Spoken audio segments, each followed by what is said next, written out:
महानगरीय रातें, जब सबको दिन भर की भाग दौड़, थकान के बाद नींद के आगोश में समा जाना चाहिए, मगर इन शहरी रातों में हमेशा ऐसा हो जरूरी तो नहीं। कुछ ऐसे भी लोग होते हैं जिनके लिए सही मायनों में ये रातें ही खास होती हैं। उनकी जिंदगी ही इन रातों से शुरू होती है। लेकिन हर रात में जागने वाला शख्स मौज मस्ती ही करे, ये जरूरी तो नहीं। कुछ की मजबूरियां भी होती हैं।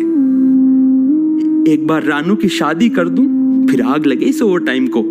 रोज देर हो जाती है घर लौटने में। न जाने कितनी ही बार वो सड़क से गुजरा होगा, अपने घर पहुंचा होगा, मगर आज की रात कुछ अलग है। आज वो शायद किसी की नजरों में है और उसे भी आभास हो गया कि उस गली में कोई है। पिछली बार उसने यहीं एक बूढ़े भिखारी की मदद की थी। कौन है उधर पे? कोई है क्या? अरे बोलना।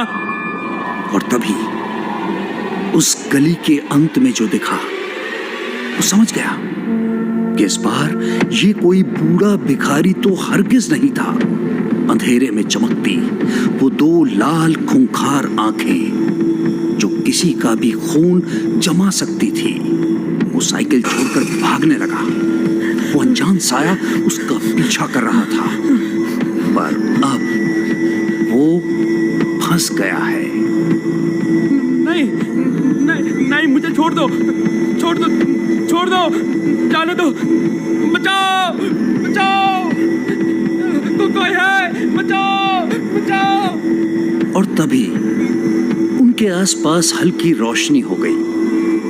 वो पूरे चांद की रात थी और बस अभी अभी चांद बादल के एक टुकड़े से झांकने लगा था, जैसे धूप निकल आई हो।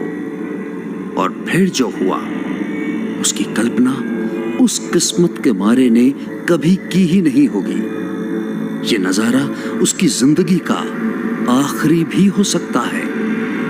और हाँ, ये शख्स न तो पहला शिकार था और न ही आखिरी।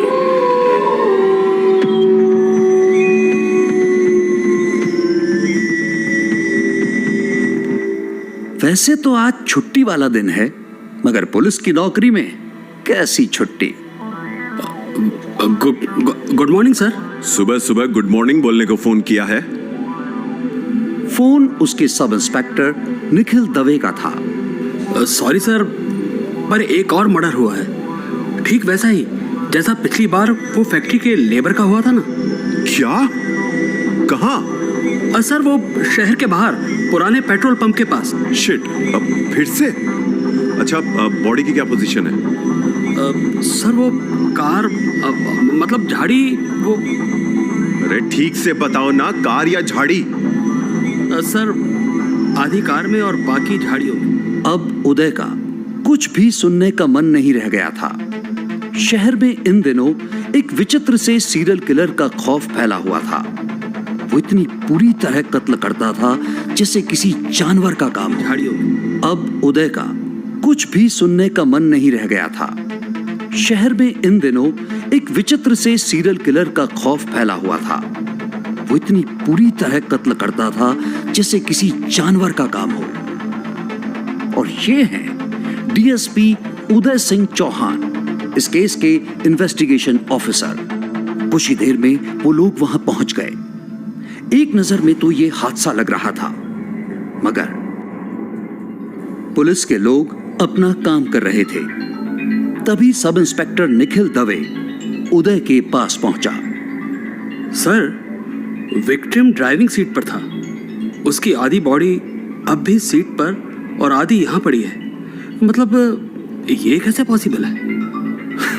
ओ जी, सीट बेल्ट नहीं लाई होगी मुंडे ने जी, और की फोर्स नाल गिर गया होगा झाड़ियां विच। रुको, वहां पैर मत रखो स्टूपिड। क्या हुआ जी? शायद पहली बार कातिल ने अपना कोई सुराग छोड़ा था। और ये सब शुरू हुआ था लगभग 6 महीने पहले, जब शहर में सब शांत था, लोग अपनी अपनी जिंदगियों में व्यस्त थे। कोई सीरियल किलर नहीं, कोई हत्याकांड नहीं, सब बिल्कुल सामान्य था। अनुष्का एक सिंगल मदर, वो और उसका 6 वर्षीय बेटा आयु, बस इतनी ही छोटी सी दुनिया थी उनकी। अनुष्का एक कोरियोग्राफर थी। सालों पहले एक कल्चरल प्रोग्राम जो कि सेना के सम्मान में रखा गया था, उसी में उसकी मुलाकात मेजर अनिकेत बजाज से हुई। दोनों पहली नजर में ही एक दूसरे को पसंद करने लगे। जल्द ही उन्होंने शादी भी कर ली। हालांकि इस शादी से उनके परिवारजन खुश नहीं थे। अनुष्का के पिता फॉरेस्ट अधिकारी थे, वहीं अनिकेत के पिता कर्नल सुनील बजाज भी आर्मी से रिटायर्ड थे। जल्द ही वो समय भी आया जब उनके परिवार में तीसरा नन्हा सदस्य भी आने वाला था। उनका परिवार पूरा होने जा रहा था। अपने अपने परिवारों से अलग अपने इस परिवार में वो खुश थे, लेकिन फिर जैसे उनकी खुशियों को किसी की नजर लग गई। बच्चे के जन्म से पहले ही एक आतंकी हमले के बाद से अनिकेत लापता हो गया। अनुष्का बिल्कुल अकेली रह गई। मगर अनुष्का एक आत्मनिर्भर लड़की थी। उसने अकेले ही अपने बेटे आयु की देखभाल की, उसे बड़ा करने लगी। वो एक कोरियोग्राफर थी और एक बार फिर से जिंदगी पटरी पर आने लगी। लेकिन एक बार फिर किस्मत की मार पड़ी। एक प्रोग्राम के दौरान अनुष्का स्टेज से गिर गई थी और उसे रीढ़ में गहरी चोट आई थी। आगे अब उसे कोरियोग्राफी छोड़नी होगी। तब से लेकर अभी तक अनुष्का ने किसी तरह गुजारा किया था। उसकी कुछ सेविंग्स, कुछ इन्वेस्टमेंट थे जिनसे काम चल रहा था, लेकिन अब उसे भविष्य की चिंता भी सताने लगी थी। आखिर ऐसे कब तक चलेगा? आज आयु का 6ठा जन्मदिन था। अनुष्का उसकी फेवरेट आइसक्रीम लेने चली गई और वहीं आयु की नजर बगल की टेबल पर पड़ी। हेलो, आपका नाम क्या है? मैं यश। और आपका नाम? यश, नाइस।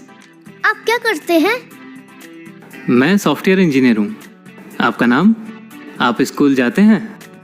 क्या आप सिंगल हो? मेरी मम्मा से शादी करोगे? She is beautiful. हैं? क्या? ये क्या है? तभी वहां अनुष्का आ गई, जिसने आयु की बात सुन ली थी। सॉरी, वो बच्चा है, कुछ भी बोलता रहता है। कोई बात नहीं। सीरियसली, कई बार लगता है मेरे बाप ने बिना मरे दूसरा जन्म ले लिया है। क्या हुआ मम्मा? आपको ये अच्छा नहीं लगा? आयु, बस करो। क्या है ये? अपनी मम्मा की दूसरी शादी कराओगे? तो जब मैं बोर्डिंग चला जाऊंगा तो आप अकेली रहोगी। अनुष्का की समझ में नहीं आया वो क्या करे। आयु अपनी उम्र से कहीं ज्यादा परिपक्व था और ये कोई पहली बार नहीं था जो उसने अपनी माँ का घर बसाने की कोशिश की हो। अरे, ये क्या है? सुनील बजाज, ससुर जी, इन्हें कैसे मेरी याद आ गई? डियर अनुष्का, सबसे पहले तो मैं शर्मिंदा हूँ कि मैंने तुमसे हमेशा रूखा व्यवहार किया, मगर वजह तुम नहीं थी।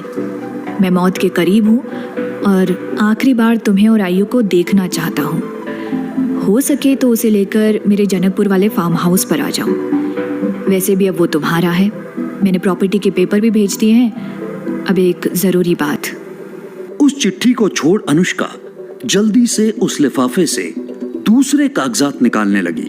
उसमें एक रजिस्टर्ड वसीयत थी जिसके अनुसार अनुष्का सुनील बजाज की हर संपत्ति की इकलौती वारिस है। Yes, yes, Yuppie! क्या हुआ मम्मा? कल हम दादाजी के पास जा रहे हैं, जनकपुर। पर आप तो उनको सन की बुड्ढा बोलती थी ना? आयु, बैड मैनर्स। पहले आप बताओ कि आंटी वो खड़ूस भी नहीं है क्या? आप ही तो बोलती थी। हे भगवान, ये लड़का। चल भाग, सो जाके। यकीनन ये अनुष्का की सभी समस्याओं का अंत था, मगर खुशी के मारे अनुष्का ने सुनील बजाज की चिट्ठी अधूरी ही पड़ी थी।